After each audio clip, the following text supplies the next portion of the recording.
My grandmother died on a Tuesday, and by Thursday my father was acting as if grief were property. I was in her kitchen when he told me, before my brother and 2 aunts, that the family would handle everything and that I should stop asking questions. He said it with the calm of a judge. I said nothing, only looked at the empty chair where she used to sit and folded my hands so they would not shake. 2 weeks later, on Thanksgiving, he made his real move. The house was full by noon, all shoes, perfume, and forced laughter. My father, Martin Vale, held court at the head of the table, carving the turkey like he was slicing through a verdict. My mother kept busy in the kitchen. My brother Evan wore the smile he saved for clients and cameras. I was assigned the side table near the radiator, as if I were a child who had earned a lesser seat. When dessert came, my father tapped his glass and announced that he would be reviewing my grandmother's estate. He said she had trusted him to protect the assets and that any confusion about her wishes was unfortunate but understandable. Then he looked at me and added, "Lena has always been sentimental. She confuses hope with entitlement." A few people laughed. My face burned, but I stayed still. He went on. He said I had no business chasing money meant for adults who know how to manage it. He said my brother would oversee the family trust because Evan was the responsible one. Then, with a thin smile, he told me I was grounded. The room laughed again, enough to make it cruel. I looked straight at him and said, "All right." That night, I packed a bag in the dark and slept at a motel off the interstate. In the morning, I found the letter my grandmother had left for me inside an old recipe box I'd taken from her house months before. Her handwriting filled 2 pages.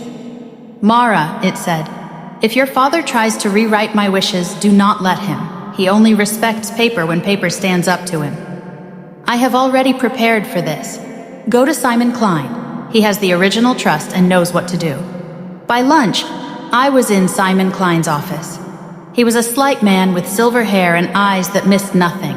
He showed me the trust, the notary seal, the beneficiary line with my name, and the clause that made it irrevocable.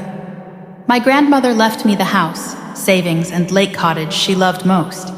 She had left instructions for if my father tried to interfere. He had. There were emails, drafts, and a court filing my brother had helped prepare, claiming I was unstable and unfit. Simon printed everything, and I carried the pages home like evidence. My father called that evening. I let it ring.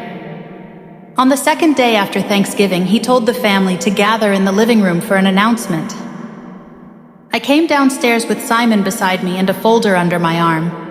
30 faces turned toward me when I stepped in. My father stood by the fireplace, expecting obedience, maybe tears. Instead, Simon opened the folder and read the trust aloud. My brother's face changed first, then my father's. The room went quiet in the exact way a storm does before the tree falls. Simon explained that my grandmother had been fully competent. He showed the court filing, he showed the emails, he showed the bank record proving the trust was untouched. Then he said calmly that my father had no legal right to alter anything. My mother started crying. My Aunt Margaret whispered, "Oh, Martin." My brother looked at the floor. My father kept trying to interrupt, but there was no force left in his voice. Then Simon produced one final page, the deed to the family house. It had never belonged to my father at all. It had always been in my grandmother's name, and now it was mine. My father stared as if the floor had opened beneath him. For the first time in my life, he had no command, no joke, no threat that could save him. I told him I was done being quiet. I told him my grandmother had seen me clearly and protected me better than any man in that room ever had.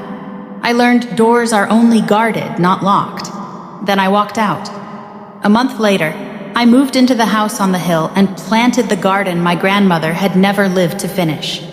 In spring, when the peonies opened, my mother came by with coffee and apologized. I let her. My father never came.